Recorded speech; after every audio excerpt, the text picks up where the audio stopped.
Bishop, oh, that's right.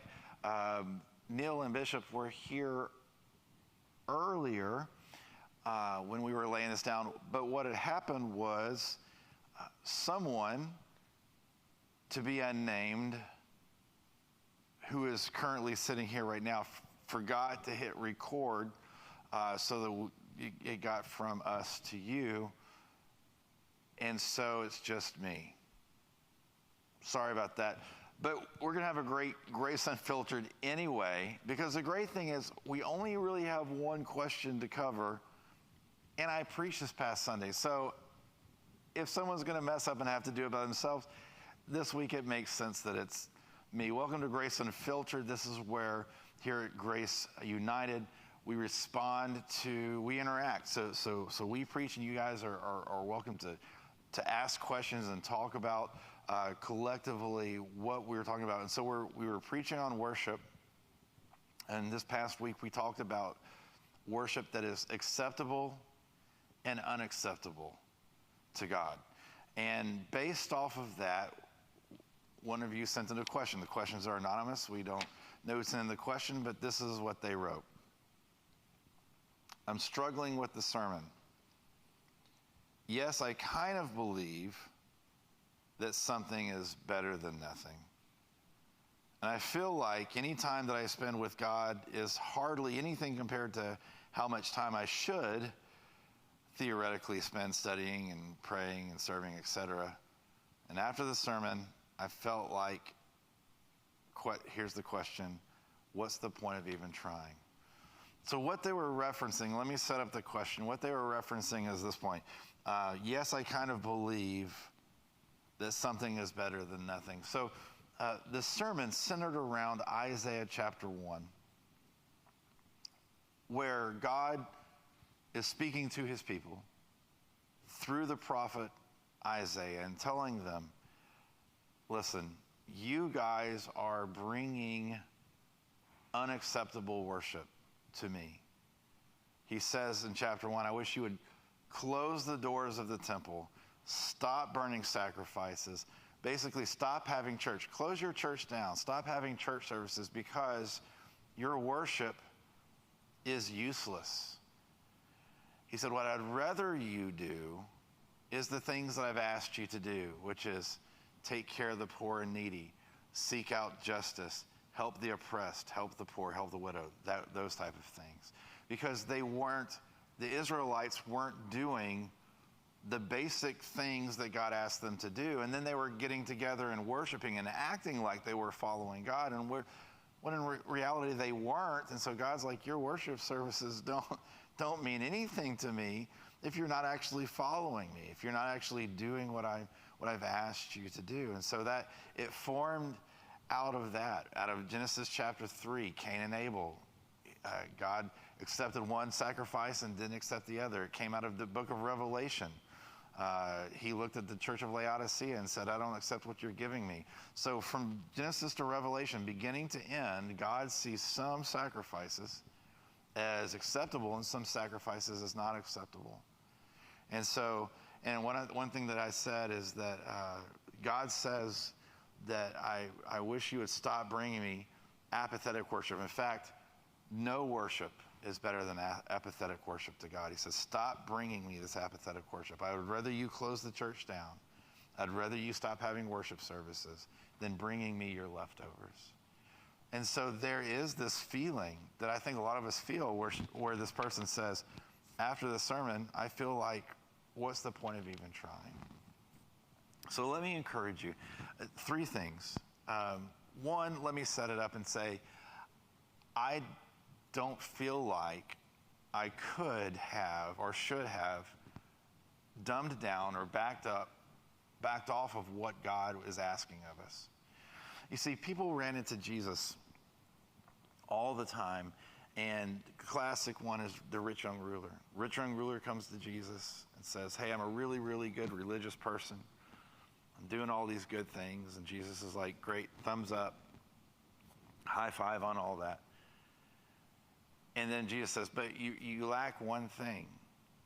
And in order to expose that, he said, go sell everything that you have and come follow me. And that person left Jesus. They had a lot of good things going for them. They were very religious. They wanted, right? But Jesus says, listen, you're lacking the only important thing, which is following me. So leave all that behind and come follow me. And then they walked away, right? When Jesus told parables, he told parables like the kingdom of heaven is like a treasure in a field. And when a man went and found that treasure in the field, he went and sold everything that he had in order to come buy that field. And in such as buying the field, he gets the treasure. So Jesus is like, I'm that treasure. I'm the thing that you sell everything for, like the rich young ruler. I'm the thing that you give away everything for so that you find me. I'm the thing that you find me in a field.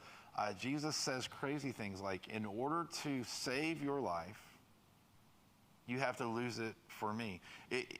If you want to lose your life, you have to try to save it. Hold on to all the things that you think are important.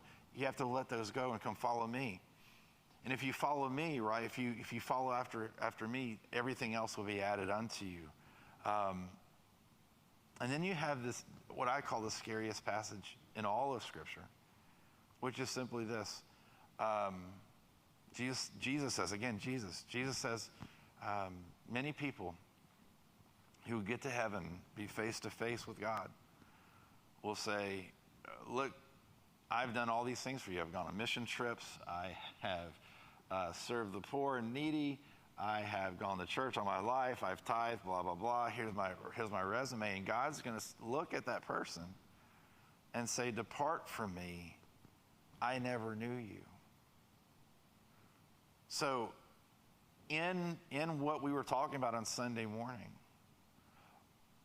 there being an acceptable worship and an unacceptable worship, Jesus calls us to say, he calls us fishermen, right? He says, hey, leave your nets behind and come follow me.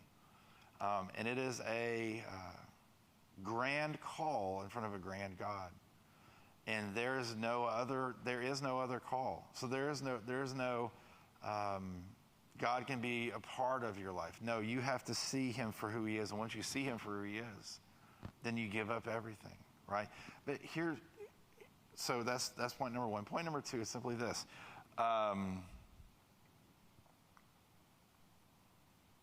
We want the same thing in our lives. And marriage is a great illustration of that.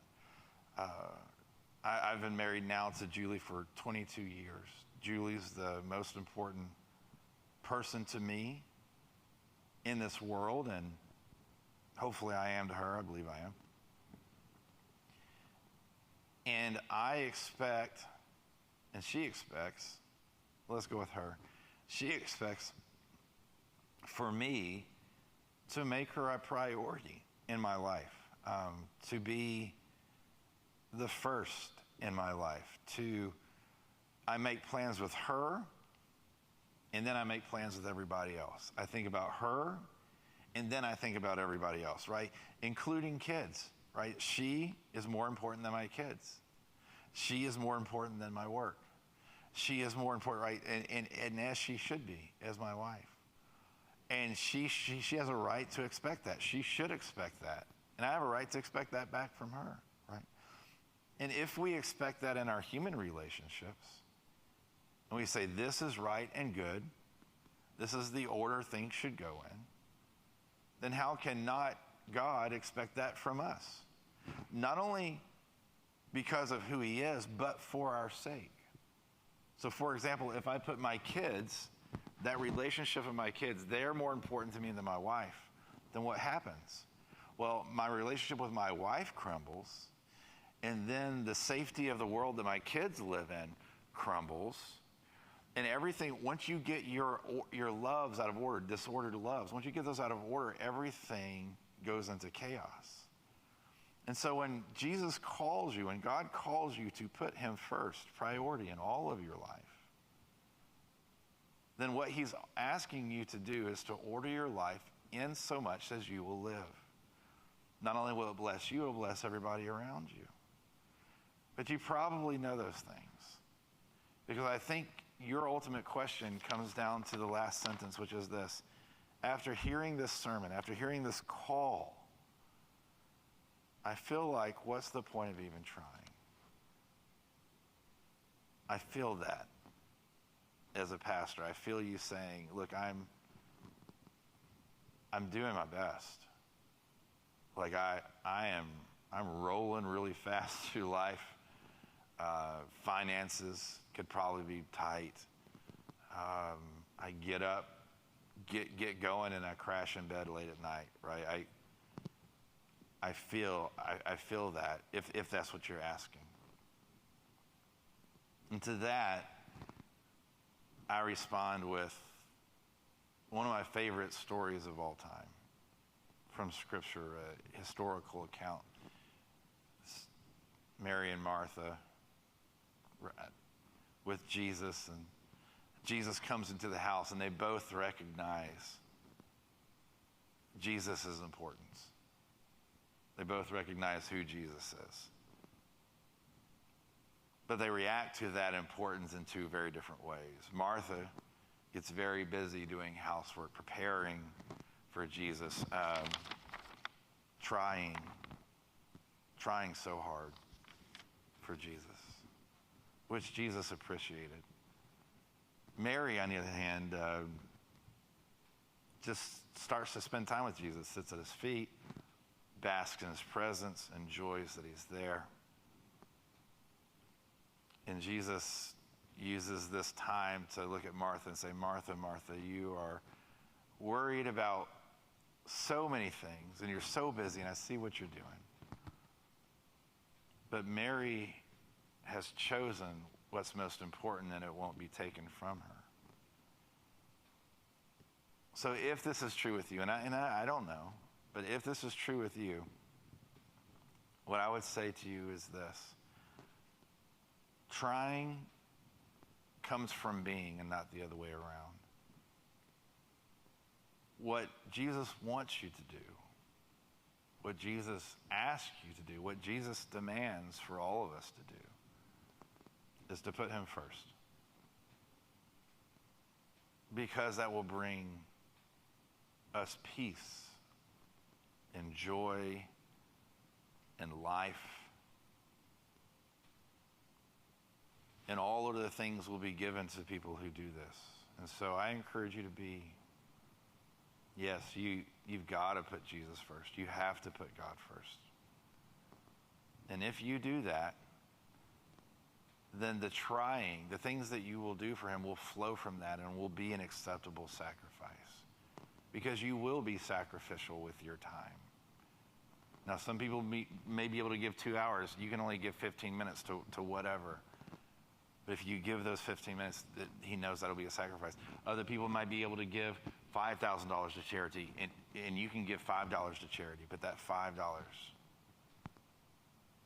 out of the motives of your heart, out of the love for him. So I encourage you to just be. Stop trying. To be. And if you, like Martha, just sit in his presence, and he is the most important thing to you, then the actions will just flow.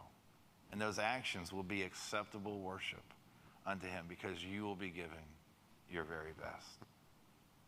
I hope that helps. I know, I wish Bishop and Neil were still here, but they have other things to do, and I didn't hit record. So that's how that worked out this week. I'll apologize to them. They don't even know. I'll apologize to them later. They're just seething right now because I'm doing this.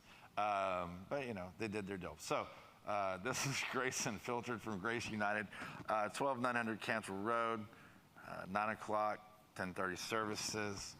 Cynthia, thanks for watching. Bye.